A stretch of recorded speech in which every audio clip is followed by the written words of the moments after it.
you can log into your Kaiser Permanente's account.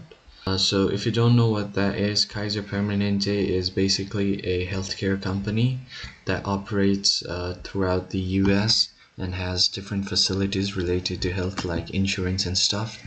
So first open your web browser and then search for Kaiser Permanente, and this will open up this web page where you can see the very first link is the official website of this company. So as you can see here, Kaiser Permanente is an American integrated managed care consortium based in Oakland, California.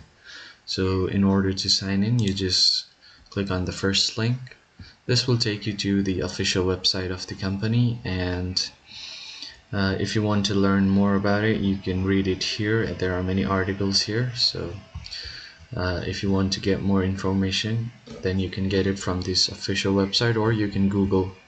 So in order to sign in, you can see there are two options. If you don't have an account, you can register here, and if you already have an account, you can just click on this sign in button, and this will take you to the sign in portal where you can enter your user ID and your password. So if you just enter your user ID or your password,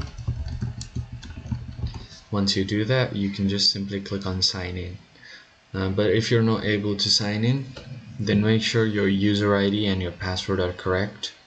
And if you forgot any of your user ID or your password, you can just click right here, and here it will take you to another page where it says if you forgot your password, you can click here to reset it, or if you forgot your ID, you can click here.